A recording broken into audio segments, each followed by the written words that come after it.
We've already seen and played with the fact that the fill handle can autofill some lists for us. That is, if we start with January, take the fill handle and drag, it will automatically start going through the rest of the year. The same with the abbreviated Jan.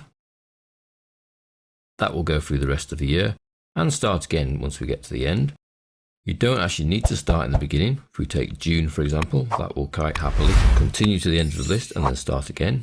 We've seen it work with shortened days of the week, so Mon to Sun, start again, and the full abbreviations, Monday, etc.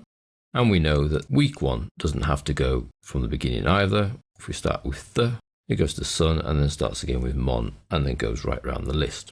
Now these are called custom lists, and you can actually create your own custom lists of sensible things that you would want to reproduce in list format, either vertically or horizontally. If you work for a company, you may have to repeat typing in the names of all the departments. So it would be quite good if you could add those in as a list. Type one of them, grab the handle and fill all the rest of the departments in. So we need to create a custom list ourselves. So we go to File, come down to Options, and then Advanced. And then pretty much at the end of the Advanced option, so scroll right to the bottom, you'll see we have this little option here for Edit Custom Lists. If I click, I enter the Custom List section, and we can see in there the 4 custom lists that already exist in Excel. The Sun, Mon, Tu, Wed, etc. Sunday, Monday, Tuesday, Wednesday, Jan, Feb, Mar, January, February, March, April. Now we can add our own list by effectively clicking on New List, then go into the list entries, and we could type our department names in. So we could say Personnel, Sales, Warehousing, Transport, and Admin. So those are the 5 departments that exist in my company. So I'm going to add them in as a custom list, and then I click Add. And you can see that 5 options then appear here as a new list option.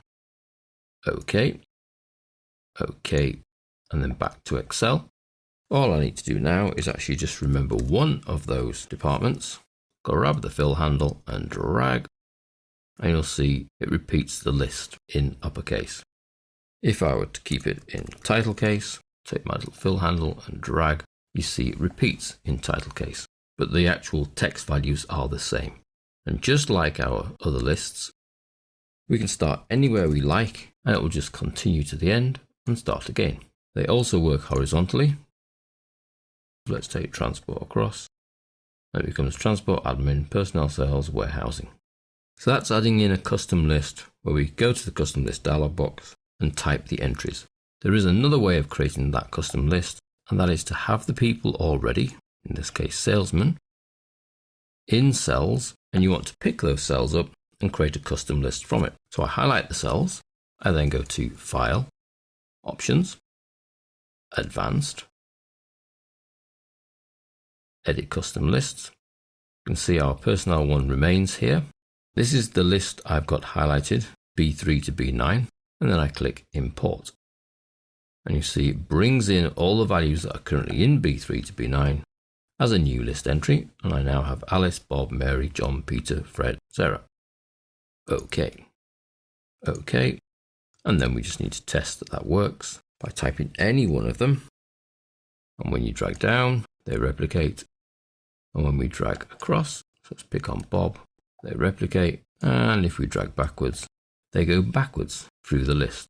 Ideal for anything that you repeat type headings for, such as in this case salesmen or departments or areas, counties or countries even. Anything that you repeat regularly, think custom list. It's not a workbook setting effectively, it's an Excel setting, so it will be available in any other files that you have open in Excel.